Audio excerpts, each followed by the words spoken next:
revient pour la suite de cette convention et débuter nos débats qui vont donc passer en revue les grands axes de la stratégie décennale pour mieux en comprendre les enjeux, mieux comprendre les défis qu'ils représentent pour les centres et pour leurs équipes.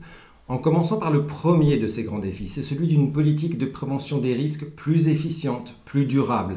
Le défi, on le sait, il est central face à un vieillissement de la population qui devrait accélérer le volume des prises en charge. Il est aussi du fait des avancées dans la connaissance épidémiologique et génomique des facteurs de risque qui permet aujourd'hui d'agir très en amont.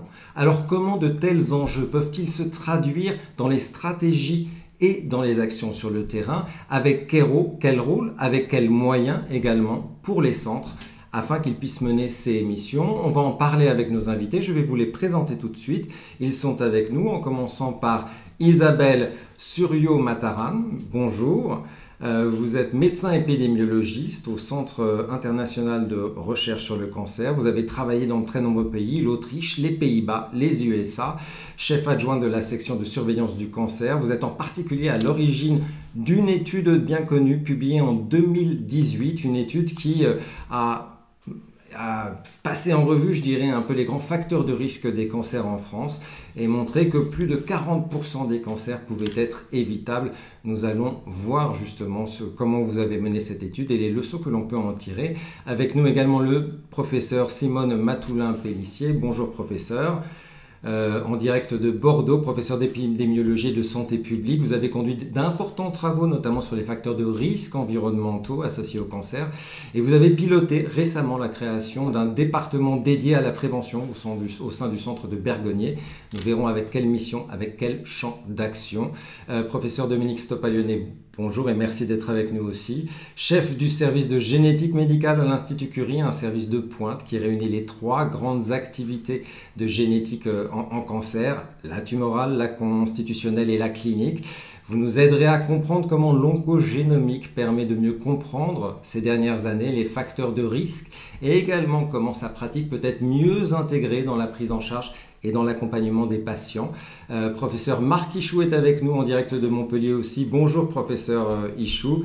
Vous dirigez l'Institut de cancérologie de Montpellier, pionnier s'il en est dans le réseau, dans les démarches de prévention, avec un département qui date d'il y a 30 ans déjà, créé par Henri Pujol, Epidor, ce centre qui accueille le public, va au-devant du public avec beaucoup d'actions et qui aujourd'hui justement essaie aussi de faire évoluer son fonctionnement, de faire évoluer ses actions pour mieux prendre en considération les nouveaux outils mais aussi les nouvelles connaissances que l'on a des facteurs de risque.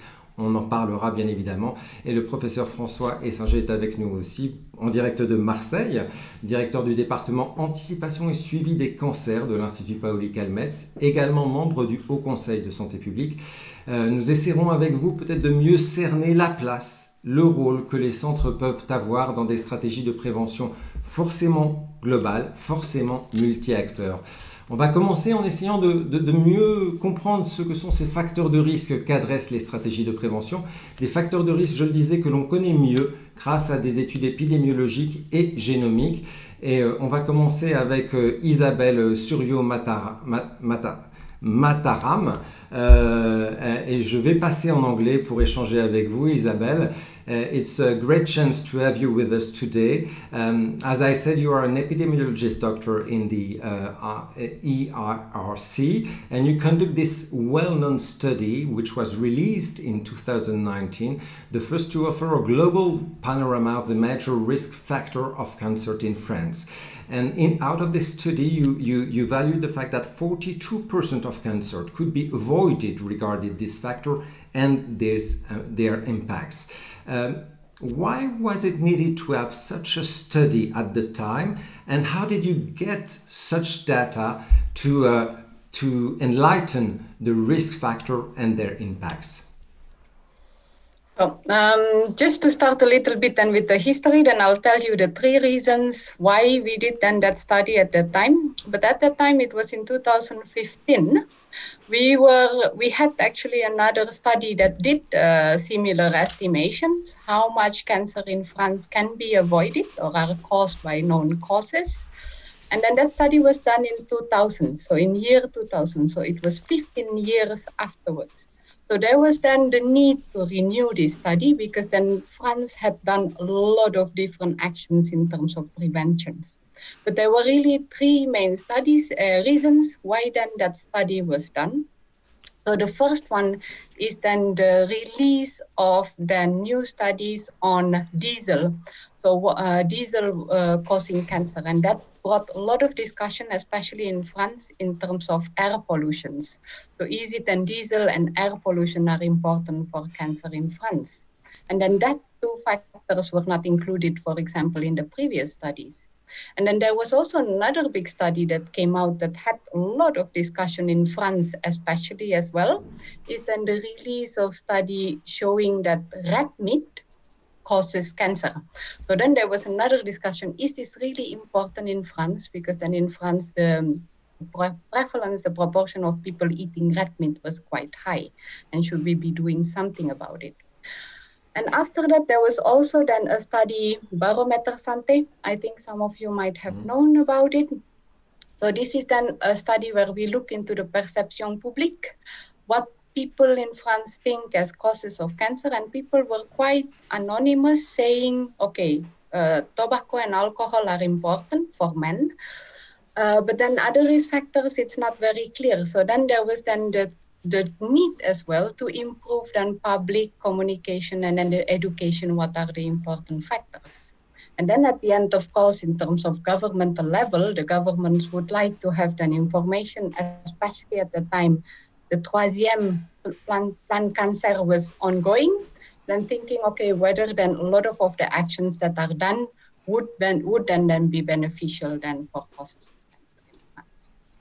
In terms of the data, you asked me also that question. So it was only was successful as was because of collaborations with many people who are then in unique cancer.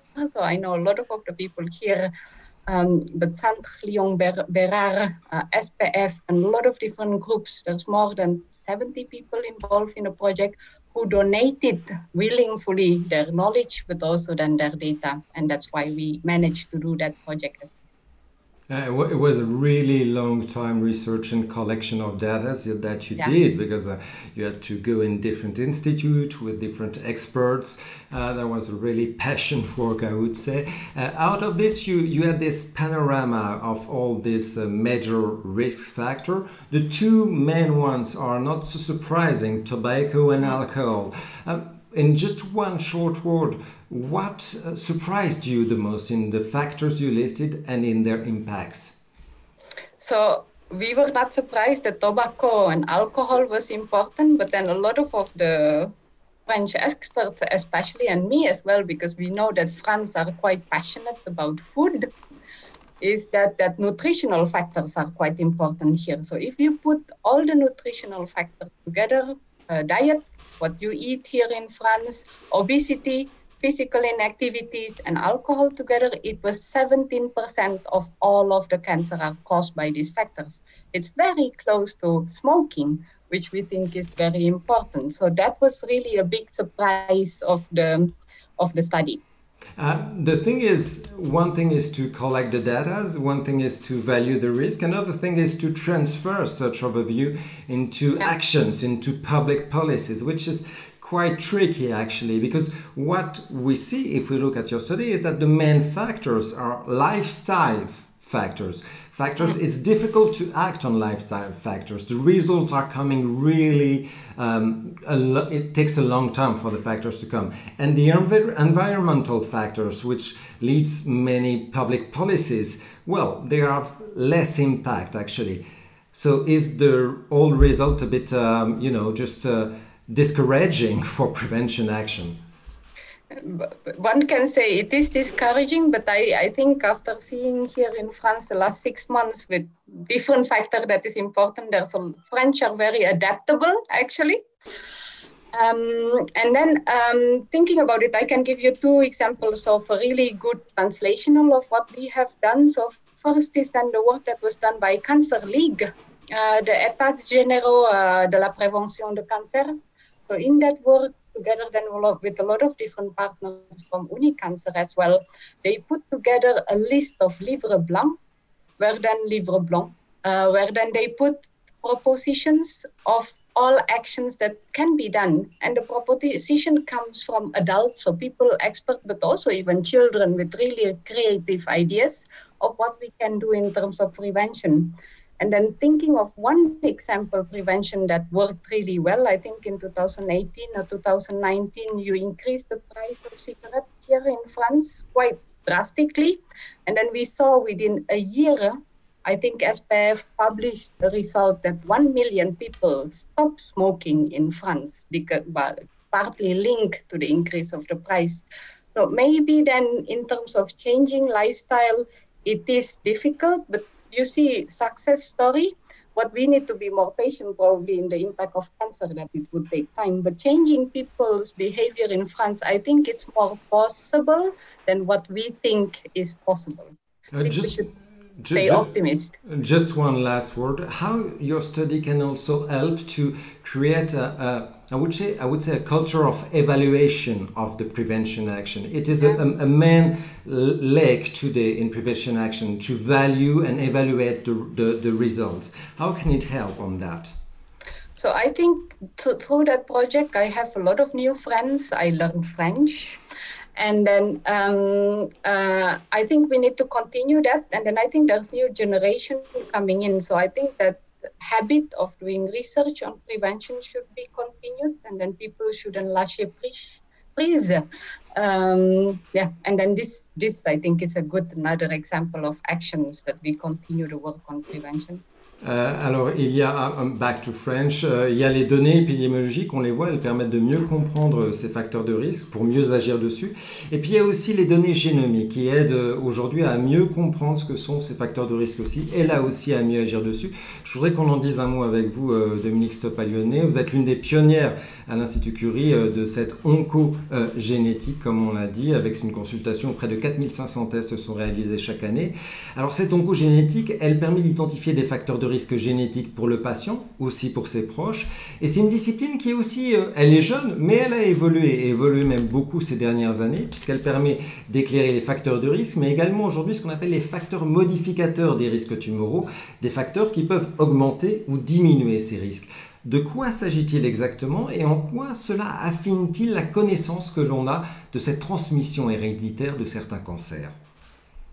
Merci beaucoup de cette question qui est déjà très pointue sur l'oncogénétique. Et si vous me permettez, je voudrais d'abord repréciser ce qu'est l'oncogénétique et rappeler que si effectivement près de la moitié des cancers de l'âge adulte sont évitables, on retient que de l'ordre de 5% des cancers fréquents, là je retiens l'âge adulte à titre d'exemple, majeur, cancer du sein, du côlon, voire plus pour certains cancers comme l'ovaire, eh bien ces cancers sont liés à un facteur génétique majeur. Et finalement, l'exercice de l'oncogénétique peut se définir par le diagnostic de ces prédispositions, par l'identification des personnes à haut risque, leur accompagnement et la prévention des cancers.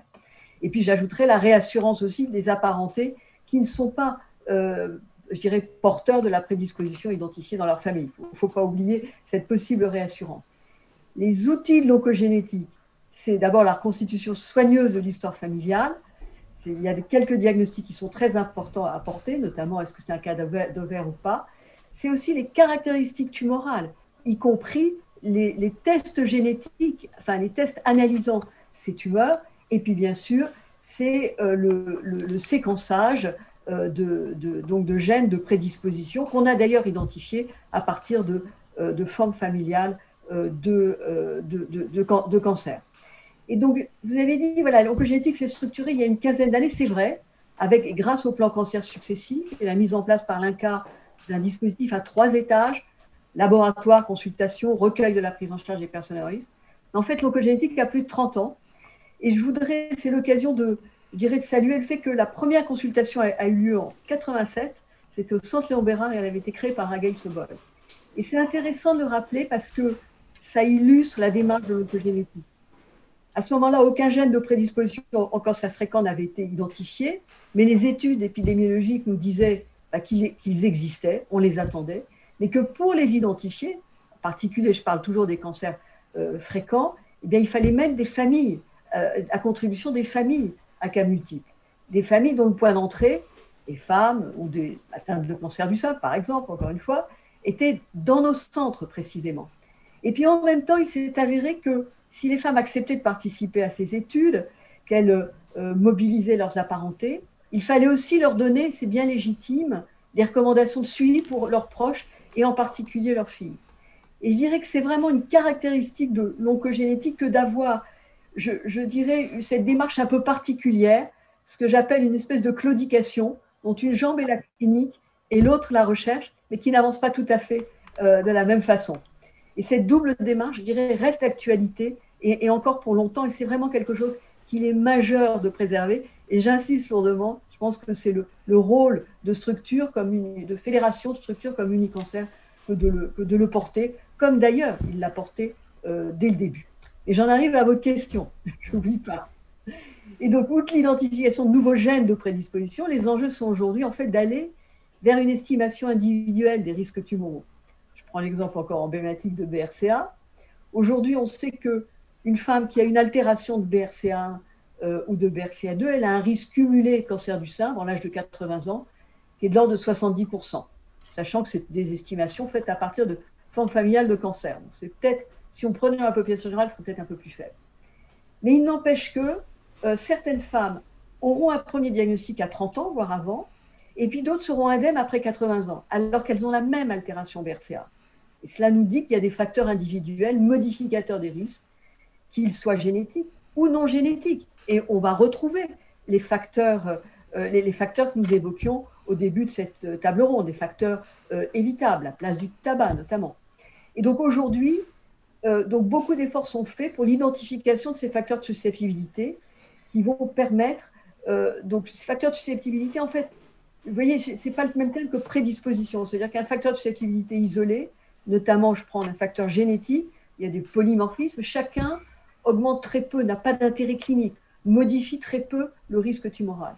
Mais la combinaison de ces facteurs de susceptibilité qu'on réunit de façon inappropriée dans ce qu'on appelle le polygenic risk score, eh bien, va pouvoir augmenter ou diminuer le risque tumoral d'un facteur 1,5 à 2, voire un peu plus, ce qui devient alors significatif.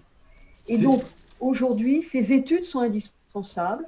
C'est des études qui sont nationales, pas un seul laboratoire, pas une seule structure peut les mener. C'est forcément national, voire c'est international. Et là encore, je pense aux études menées par le groupe Génétique et Cancer, comme Genepso, GEMO, qui ont précisément pour vocation l'identification de ces facteurs modificateurs. Donc l'idée, c'est d'aller vers une personnalisation de la prise en charge, y compris pour des personnes qui ont déjà un gène majeur de prédisposition. C'est très intéressant parce que ça veut dire que l'oncogénétique qui était dans ce que vous appelez souvent d'ailleurs une approche un peu mendélienne, c'est-à-dire de vision assez verticale et familiale, aujourd'hui, c'est un cocktail de facteurs qu'on va essayer de trouver à partir des facteurs, je dirais, activants et non activants, directs ou indirects pour parler de manière très très schématique, mais qui va aussi permettre à l'oncogénétique de pouvoir intervenir à d'autres endroits de la prise en charge, peut-être en accompagnant mieux, de manière plus ciblée, les dépistages, en accompagnant mieux la prise en charge des patients derrière à travers des RCP moléculaires qui accompagnent. Est-ce que ça veut dire aussi que vous allez, vous, oncogénéticien, avoir une place plus importante dans la prise en charge des patients? Je dirais que l'identification de facteurs génétiques via des tests qui finalement, je dirais, touchent à l'intimité des personnes et de leur famille, elle n'a de sens que si c'est pour une prévention primaire ou secondaire, c'est-à-dire un diagnostic précoce de cancer, et puis également, si le cancer, si la maladie est là, de faire une prise en charge adaptée. Et aujourd'hui, je dirais que c'est le troisième étage du dispositif de l'INCa que j'évoquais tout à l'heure, c'est la prise en charge des personnes à haut risque. Et je dirais que, comme j'évoquais cette démarche en 2 temps, cette claudication de l'oncogénétique, en fait, dès le début, la prise en charge était au cœur de dès le début, j'entends par là, dès l'identification des gènes de prédisposition, la prise en charge était au cœur de la démarche de l'oncogénétique. Et là encore, je voudrais rappeler et saluer, surtout que François Estinger est là, l'expertise collective de l'INSERM sur le diagnostic et la prise en charge des femmes à haut risque de cancer du sein, qui avait été à ce moment-là demandée à l'INSERM par la Fédération des centres de lutte contre le cancer et conduite étroitement avec François Estinger. Et en fait, cet énorme travail a commencé dès 1995 juste après l'identification de BRCA1 ou BRCA2, et on ne savait pas grand-chose à ce moment-là. On avait une vue très, très biaisée, mais on savait il était indispensable de définir la prise en charge.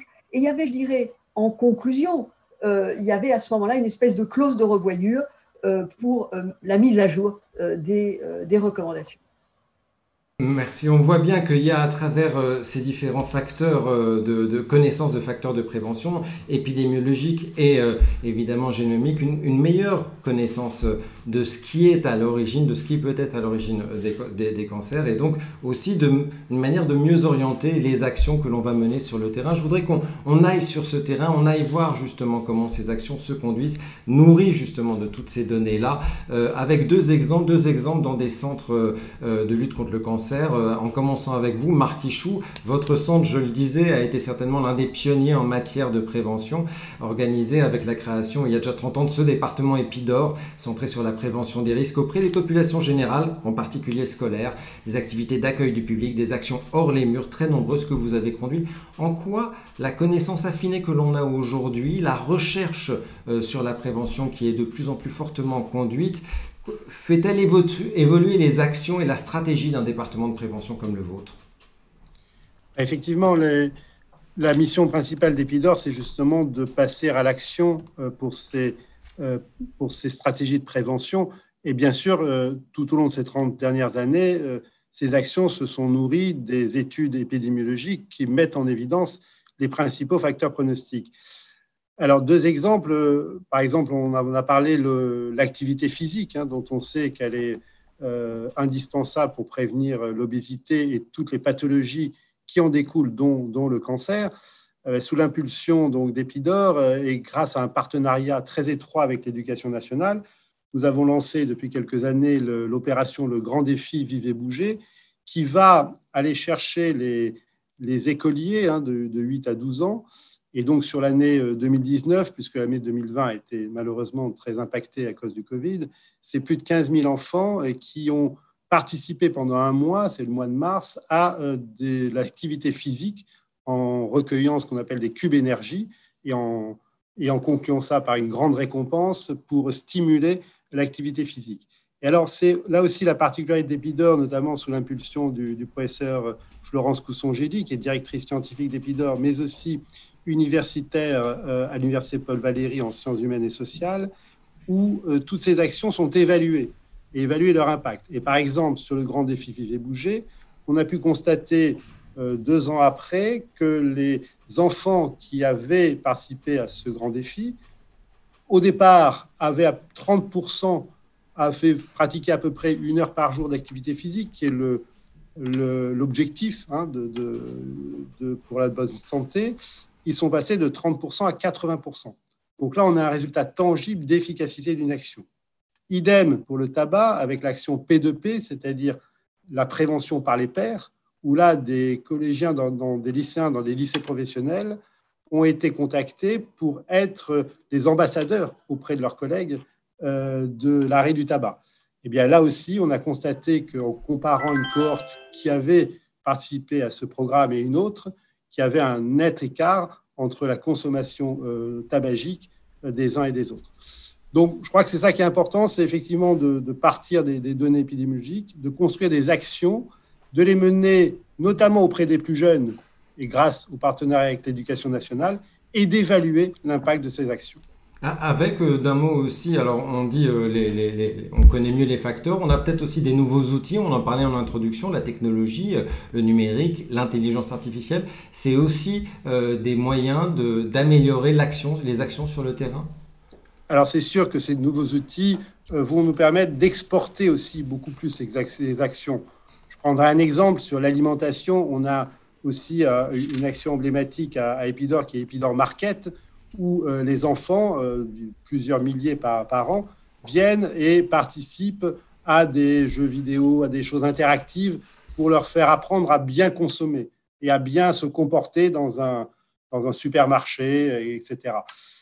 Ben là, nous sommes en train de digitaliser cet espace, cet Epidor Market, de façon à pouvoir l'exporter et à pouvoir le faire pratiquer sur un site Internet par des enfants de toute la France. Oui, il y a même je me souviens sur Epidor Market, des lunettes virtuelles. Hein, et il y a de la réalité virtuelle. Qui vous êtes dans une voiture et en fonction de la réalité virtuelle, selon votre consommation d'alcool, vous voyez un petit peu les réactions que vous avez au volant. Donc voilà, tous ces outils, bien sûr, sont indispensables et vont amener encore un plus dans ces actions de prévention, c'est clair. Alors, les départements de prévention ou associés se développent dans un certain nombre de centres. Et ce qui est intéressant, c'est qu'ils se développent avec des axes, des philosophies, des approches qui sont complémentaires, mais donc aussi un peu différentes et singulières. C'est le cas aussi à Bergonié. Professeur Matoulin, vous avez également mis en place, c'était il y a un an, un département dédié à la prévention au sein du centre. On va en dire quelques mots. Autour de quels axes vous avez voulu le créer et comment est-ce que vous avez fait aussi pour mobiliser les personnels en interne sur cette question de la prévention et qu'ils ne se disent pas « Ah ben il y a un département, donc c'est plus notre affaire, la prévention ». On ne vous entend pas, ouais. Attendez. Oui, merci. Ah voilà, on vous entend. Oui, merci de me donner la parole. Donc, on avait des grands frères ou des grandes sœurs, comme on veut, avec Epidor, qu'on est allé visiter déjà, hein, on est allé regarder ce qui se faisait ailleurs, c'est la première chose à faire avant de vouloir développer. On a aussi interrogé d'abord nos personnels avec une grande enquête à l'intérieur de l'Institut Bergonié pour comprendre qu'est-ce que pour eux il y avait derrière le mot prévention, et on a recensé tout ce qui se faisait déjà pour comprendre. Alors là, on a vu qu'effectivement, nous avions beaucoup d'actions, on le savait déjà, sur le dépistage. On est dans notre lieu habituel depuis une dizaine d'années, dans le soutien, le support, mais aussi sur la prévention qu'on peut appeler tertiaire, dans une des définitions, éviter les séquelles ou un autre cancer. Mais on s'est aperçu aussi qu'il y avait un besoin d'informations globales, les informations dont vient de parler Isabelle, et de comment les digérer, ces informations, et les transformer en action, même auprès de nos personnels. Donc, vous me posiez la question de quels étaient les axes, les principaux axes et populationnels. Donc, on a choisi les 3 P. Ce n'est pas la médecine prédictive, là, mais c'est les populations, nos professionnels et les patients. Voilà, donc c'est l'axe qu'on a choisi. Comment faire, effectivement, c'est la question qu'on s'est posée, que ce département ne reste pas à côté.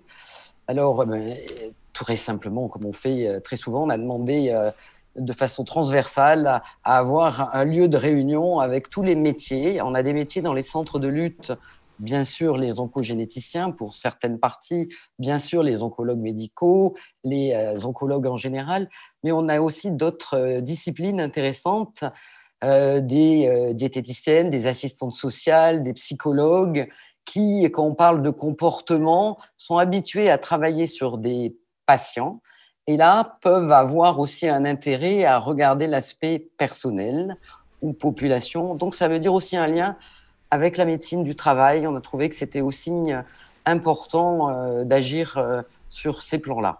Oui, c'est très intéressant parce que ces départements de prévention, ils ont aussi des modèles organisationnels très singuliers, très intéressants. C'est le cas à Epidor, on le voyait avec une part recherche importante. Vous avez 3 médecins, une 50aine d'intervenants différents qui viennent et avec lesquels vous définissez les axes de stratégie et d'action que vous menez sur le terrain.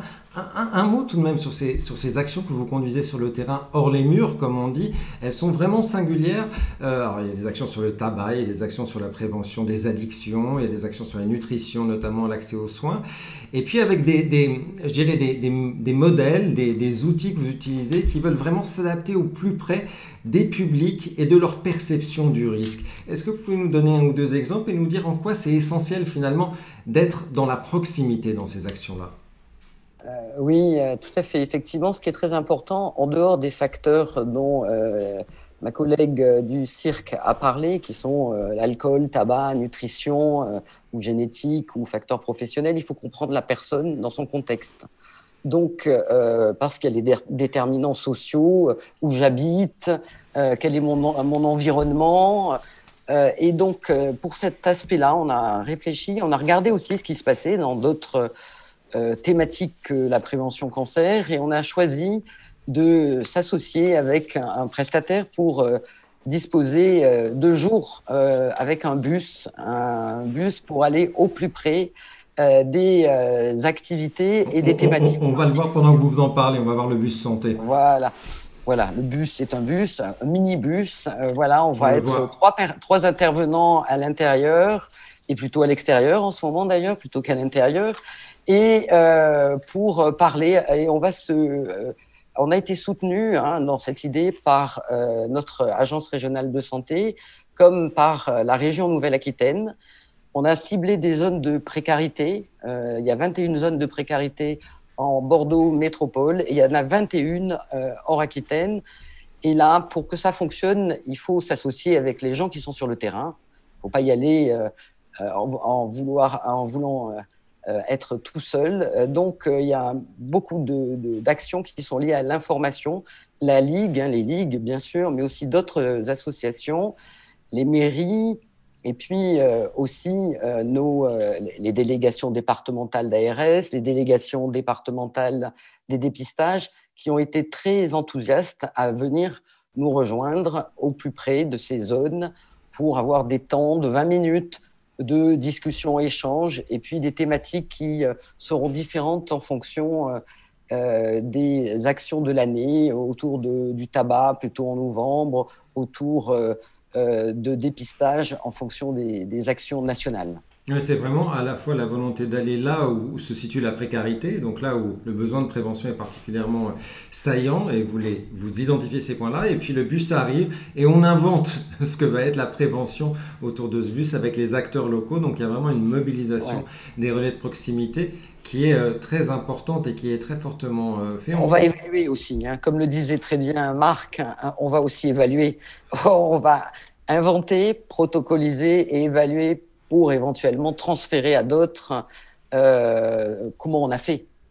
Là, c'est la chercheuse qui parle. On reviendra sur quelques mots sur ces actions-là. Je voudrais aller faire aussi apporter un regard avec vous, François Essinger, parce qu'on voit bien qu'on a aujourd'hui des données qui nous permettent de mieux connaître les facteurs de risque. On voit des stratégies qui s'affinent, qui se coordonnent mieux en action sur le terrain. Mais la question, elle est aussi de voir pour les centres qui vont déployer ces stratégies-là, quelle est leur place finalement, quel est leur rôle aujourd'hui dans une prévention, puisqu'on peut faire de la prévention sur à peu près tout, auprès d'à peu près tout le monde.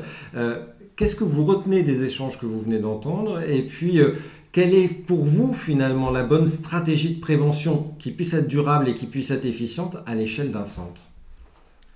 Alors, si vous voulez, j'ai été extrêmement intéressé de l'ensemble des informations qui ont été échangées et qui, je pense, recouvrent l'ensemble des problèmes liés à l'implémentation de la prévention en cancérologie.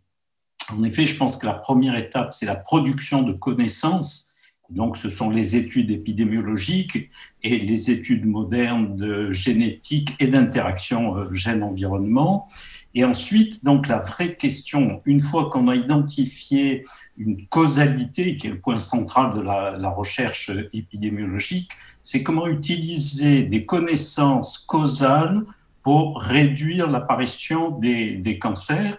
Et classiquement, et ça se retrouve autour de ce tour de table virtuelle, classiquement, il y a 3 acteurs qui ont la légitimité et l'efficacité pour implémenter ce type d'action. C'est les personnes elles-mêmes. Je fais du sport, je maigris.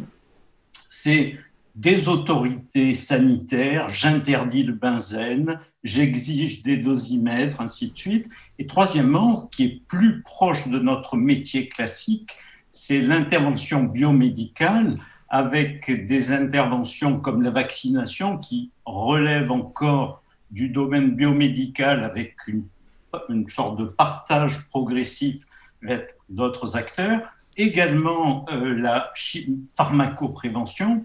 Donc, classiquement, il y a ces 3 acteurs et on peut dire qu'autour de la table, les gens qui s'intéressent à l'environnement sont proches d'une régulation des facteurs de risque. Les gens comme Dominique, qui s'occupent des risques génétiques, se rapprochent de l'individu. Et également le centre Épidor, qui effectivement, enfin, je pense qu'il faut rendre hommage à Henri Pujol et à Hélène Sancho-Garnier pour cette intuition de la nécessité de faire participer les acteurs eux-mêmes à la fois une meilleure connaissance, et à une meilleure prise en charge. Et en fait, ce que l'on retrouve, c'est la difficulté de l'articulation. C'est-à-dire que quand on est face à un système complexe et avec des interactions entre les différents acteurs, je pense que le véritable problème central, c'est l'articulation. Comment articuler tous ces acteurs? Comment transférer des connaissances d'un univers dans un autre? Comment faire en sorte que des risques réels deviennent perçus et que des risques irréels disparaissent du champ de conscience des individus. Donc, on a tout un travail d'ingénierie et d'organisation. Et ce qui m'a beaucoup intéressé dans la présentation de Madame Matpoulin, c'est que à l'intérieur de son centre de lutte contre le cancer, elle a voulu une approche complexe, multimétier, multi-acteurs, multi-intervention.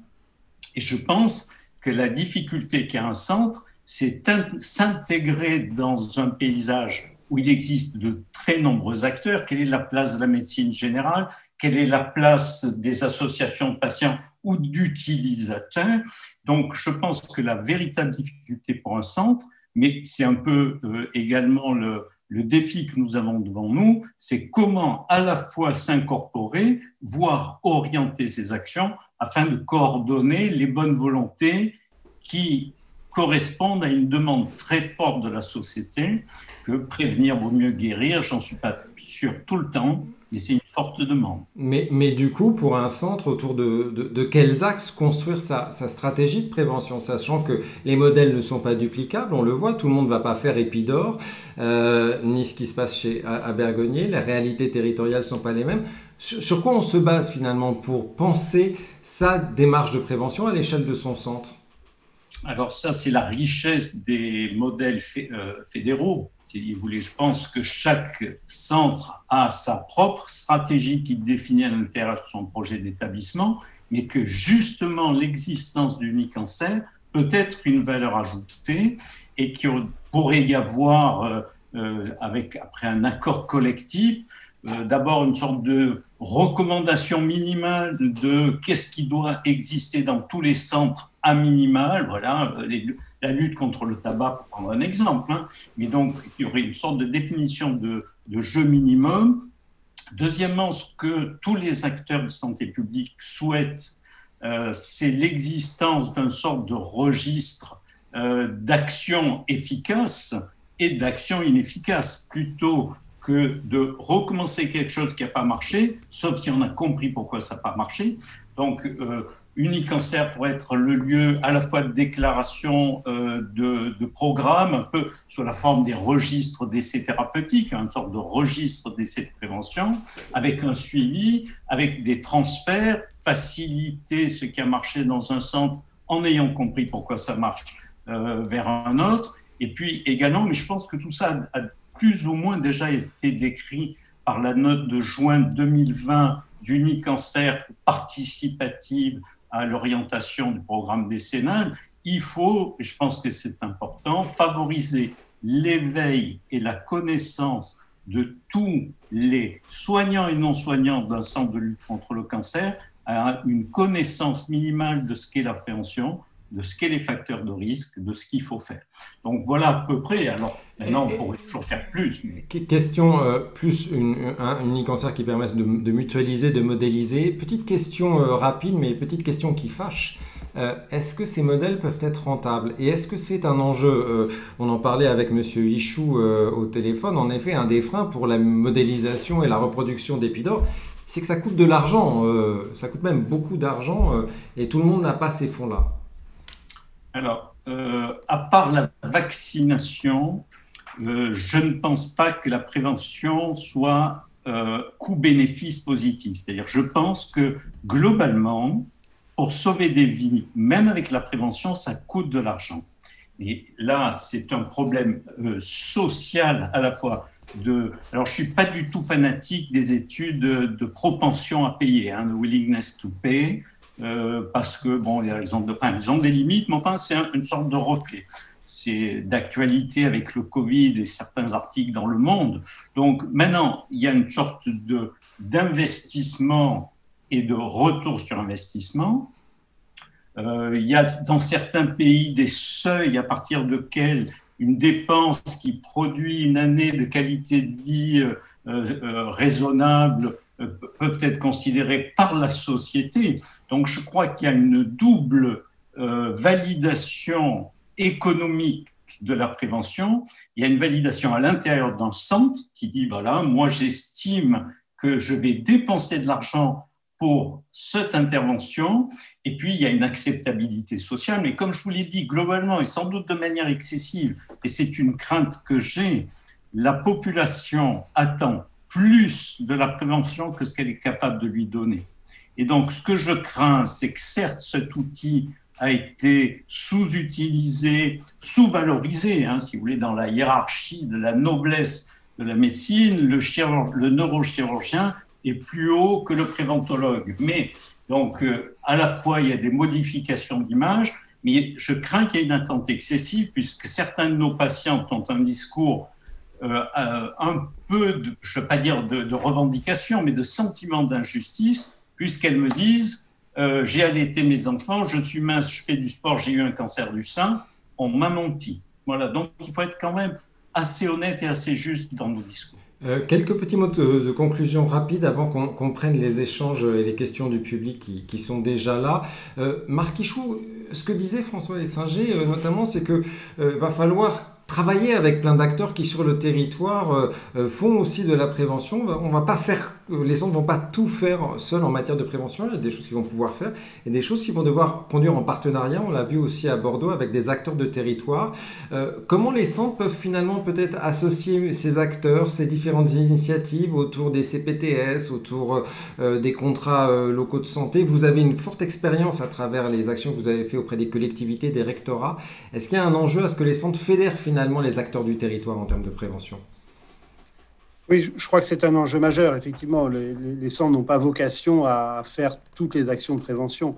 Par contre, les centres sont, comme l'a dit Simone, c'est quand même une infrastructure tout à fait intéressante où il y a des tas de professionnels qui peuvent participer à des actions de prévention. Après, bien entendu, c'est les associations. Alors, la Ligue, par exemple, à Montpellier, Epidor abrite la Ligue, il y a une convention avec la Ligue contre le cancer pour aller au-devant des territoires pour faire passer les messages de prévention. C'est bien sûr l'éducation nationale pour les enfants. Bien entendu, l'ARS, qui, elle, peut avoir aussi les financements. Et puis, toutes les associations. Là, on travaille aussi avec la Ligue départementale du sport pour le grand défi Vivre et Bouger. Bien sûr, les CPTS. Et là, on a aussi un projet avec la création de CPTS qui vont se mettre en place pour travailler avec eux, donc avec là les acteurs de terrain, les soignants, pas seulement même les médecins, mais les infirmières, les pharmaciens, etc., pour faire passer les messages de prévention. Après, il faut qu'il y ait une coordination. Et c'est là où ça peut être à l'intérieur du centre, ça peut être à l'extérieur, mais je pense qu'il faut qu'il y ait une structure qui coordonne ça et, comme on l'a dit, qui puisse permettre d'évaluer aussi ces actions de façon... Voilà. Et ce que dit François Essinger est tout à fait juste. Je pense que Unicancer peut avoir un rôle très important pour fédérer un petit peu toutes ces actions et qu'on ait une sorte d'échange, de bourse d'échange de tout ce qui se fait, ce qui marche moins et comment les améliorer. Et voilà, je pense qu'on est tout à fait bien placé pour ça. Un enjeu pour l'avenir, c'est la coordination. Un enjeu pour l'avenir, c'est aussi le financement. Et un financement mieux ajusté, ça se joue et ça se voit particulièrement dans le champ de l'oncogénétique. C'est un de vos grands combats, Dominique Stoppa-Lyonnais, puisque ce déploiement se fait aujourd'hui dans un cadre vraiment concurrentiel et avec un financement qui se fait hors nomenclature. On ne va pas rentrer dans les détails techniques et on a vraiment assez peu de temps. Mais ce financement aujourd'hui tente à privilégier ce qu'on appelle plutôt les délais courts, les coûts bas pour la réalisation de tests. Comment, dans un tel cadre, maintenir une offre qui puisse être globale, qui puisse accompagner au mieux l'oncogénétique dans la diversité de sa prise en charge, on l'a dit tout à l'heure, et comment les centres, et notamment le vôtre, peut-il se positionner dans ce financement qui aujourd'hui, je dis encore, tente à privilégier les délais courts, les coûts bas dans la réalisation des tests, dans une logique un peu de flux en fait?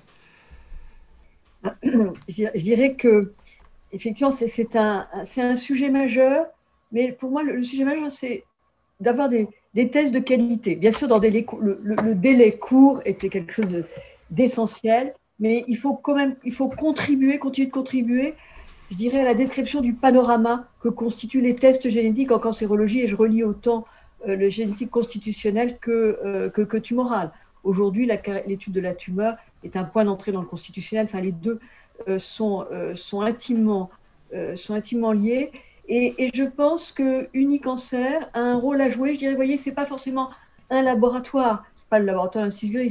Il y a je dirais, une dimension, une dynamique à trouver que Unicancer peut souffler. D'ailleurs, le titre, je trouve, de la convention, un modèle innovant au service du patient, va vraiment dans ce sens. Et moi, j'essaie de défendre une espèce d'esprit d'entrepreneuriat au service d'une interprétation de qualité en réunissant nos laboratoires. Je pense qu'il va falloir qu'on se réunisse. Est-ce que ça va être quelques grandes plateformes et faire.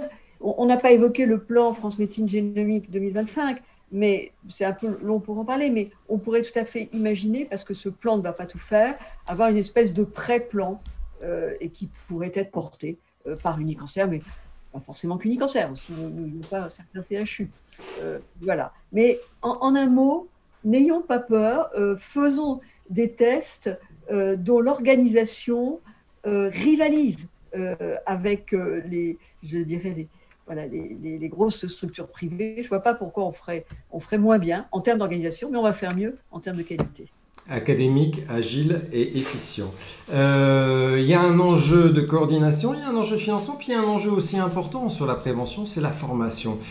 Professeur Mathoulin, c'est aussi une de vos casquettes. Vous avez lancé un DU, le premier DU de promotion de la santé. Alors, est-ce que c'est de nouveaux métiers qu'il va falloir déployer, notamment à l'intérieur des centres? Est-ce que demain, il va falloir former tout le monde à la prévention, avoir un peu des référents prévention, comme on a déjà aujourd'hui des référents éthiques?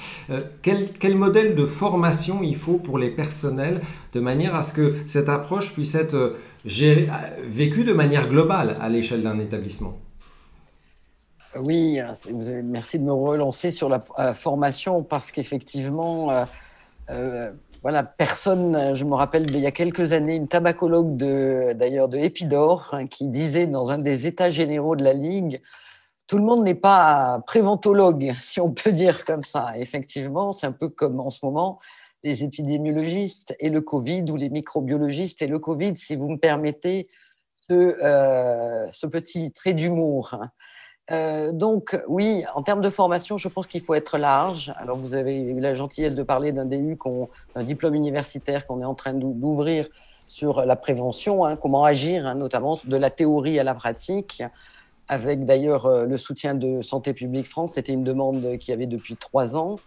Donc, ça s'ouvre à l'Université de Bordeaux, à l'ISPED, mais il ne faut pas voir obligatoirement que ce type de formation.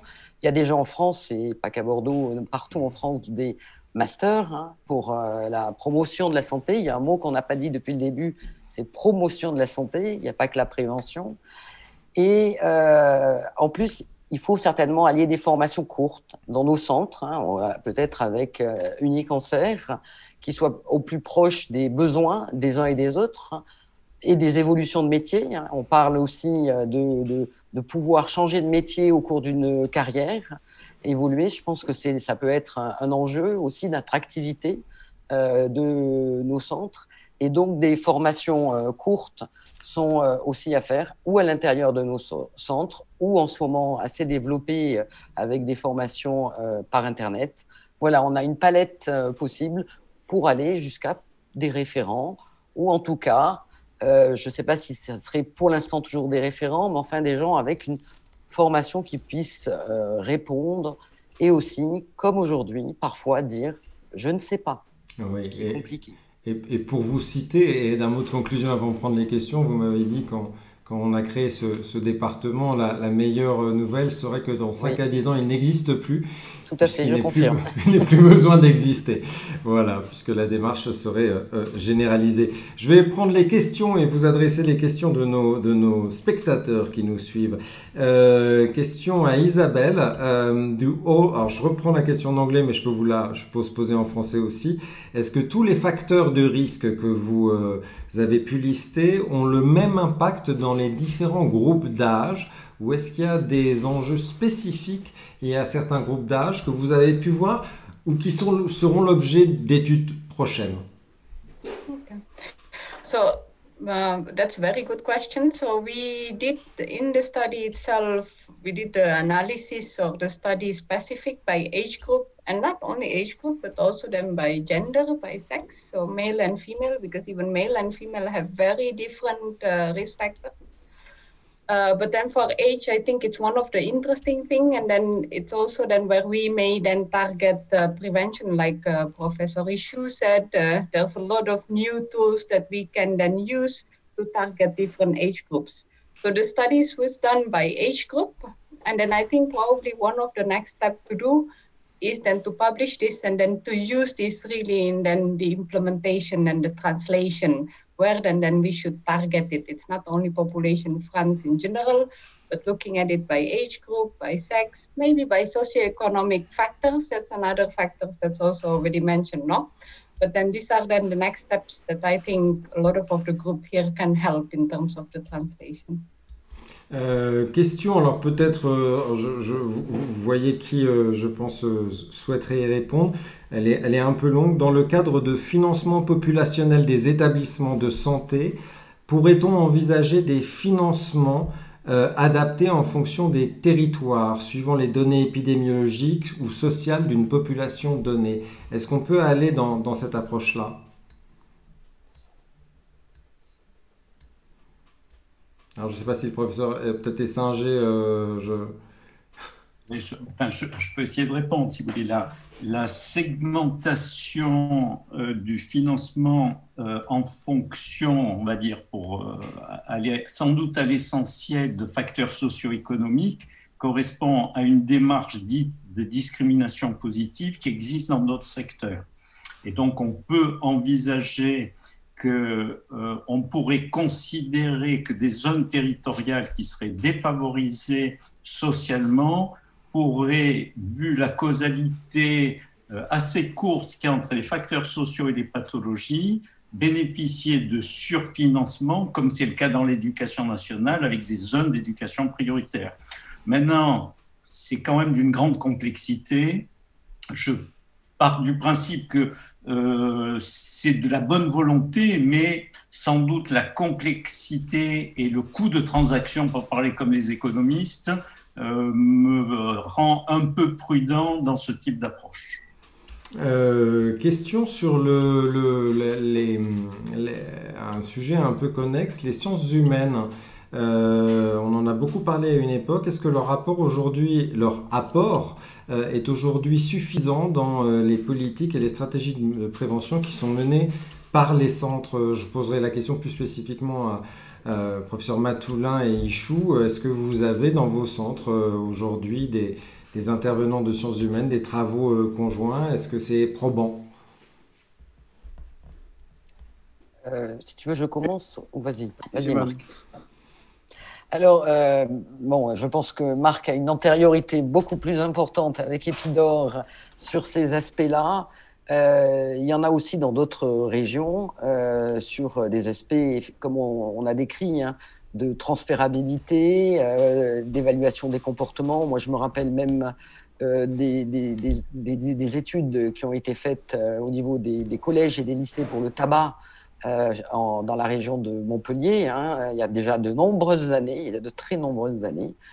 Donc oui, l'investissement a pu, alors moi je vais répondre a pu se développer un petit peu, peut-être qu'on peut le dire, parce que Marc, c'est à peu près la même chose, avec les CIRIC. Je pense qu'avec les CIRIC, on a pu, et en tout cas à Bordeaux c'est le cas, je pense qu'à Montpellier c'est pareil, amener les sciences humaines et sociales. Et là, vraiment, nous on est au 3e CIRIC à Bordeaux. Le 3e CIRIC montre que ça devient de plus en plus fort. Et ça, voilà, l'investissement en prévention, promotion et tout au long du parcours de santé est de plus en plus fort. Oui, on a exactement la même expérience à Montpellier avec justement notre CIRIC qui a eu un grand axe sur les SHS et qui réunit vraiment tous les acteurs, c'est-à-dire que ce soit la psychologie, tout ce qui est les soins de support. Et en fait, ça, je crois que c'est aussi un grand message pour nos centres, c'est que tous nos acteurs des soins de support, ils peuvent tout à fait être des acteurs très importants pour ces évaluations d'actions de prévention en sciences humaines et sociales. Et je crois qu'on a vraiment les compétences dans les centres à travers ça. Question, comment labelliser des actions de prévention type? Comment mettre en place un référentiel? Sur quels critères l'établir? Alors, déjà, il existe, on n'en a peut-être pas encore parlé, peut-être pas évoqué, le label international des établissements et sites promoteurs de santé. Voilà, alors dans lequel il y a un guide et des évaluations possibles, même des auto-évaluations, et aussi un thésaurus qui existe et des échanges dans ce réseau qui est national, qui s'était endormi il y a quelques années, je crois, et qui se réveille depuis quelques temps. Nous avons postulé, hein, j'imagine que d'autres aussi parmi les centres, et c'est un moyen pour échanger. Alors, labelliser, connaître ce qui se fait, et peut-être que ça se fera au sein d'Unicancer, comme je vous ai entendu le dire aussi.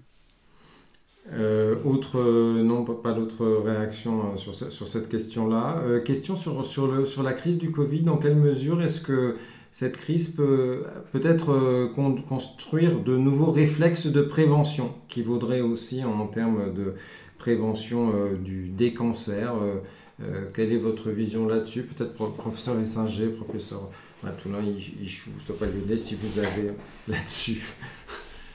Alors, si vous voulez, moi, il y a un point qui me rend craintif, mais globalement, hein, indépendamment du Covid, c'est la perte de confiance de la population dans les experts. Experts, avant, c'était un compliment, c'est presque devenu une insulte.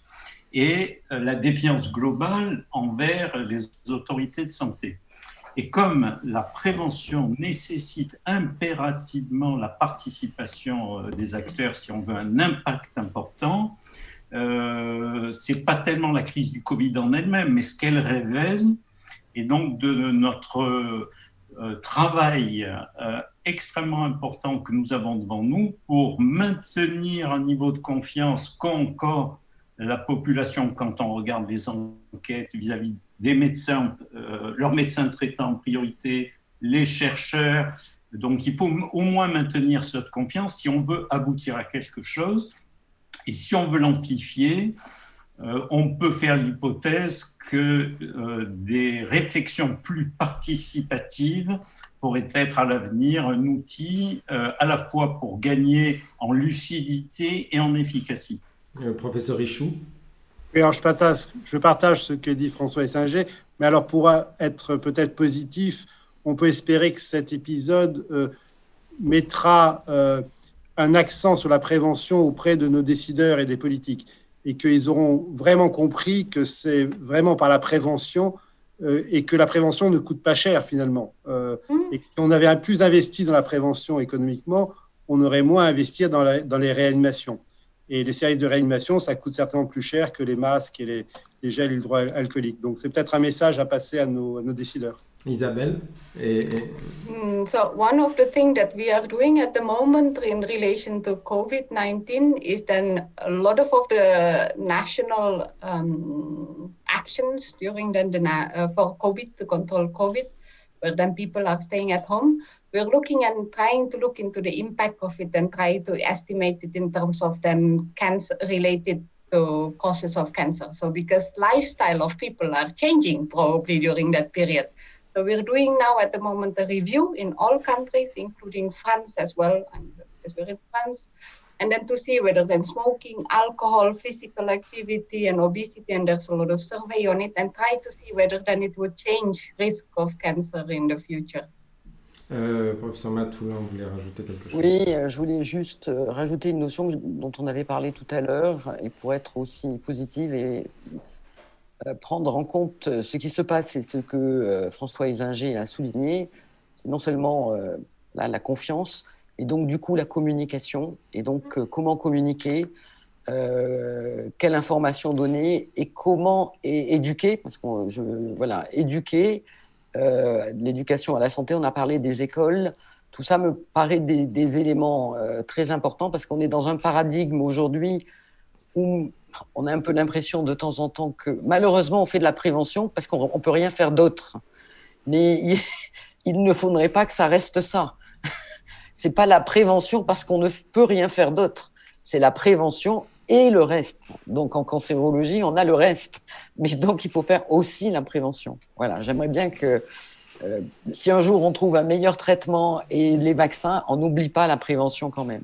Ben merci à vous. Il y a d'ailleurs, je me rappelle, un groupe, donc Unicancer sur la prévention qui est en cours d'organisation, un référencement des professionnels de la prévention, des référents prévention qui est en cours, et on pourra, je suppose, revenir dans de prochains débats d'Unicancer sur les évolutions de ces stratégies, de ces programmes et de ces actions. Merci à vous 5 de nous avoir accompagnés et éclairés avec vos connaissances et vos convictions. On se retrouve à 16h30 pour la suite de nos échanges. Vous pouvez évidemment aller sur les stands des partenaires. C'est sur l'onglet bien évidemment de l'application que vous avez. Il y a un onglet dédié aux partenaires. Vous pouvez, je le répète, voir, échanger avec eux. N'hésitez pas. On se retrouve à 16h30 pour la suite et un débat qui sera centré sur la réduction des séquelles. Petite précision, pour aller sur ce débat tout à l'heure, il faudra juste cliquer, parce que certains, ça peut être compliqué, sur l'intitulé de ce débat dans le programme, et comme ça, vous pourrez accéder directement à notre live à 16h30. Merci, à tout à l'heure, et merci encore aux participants.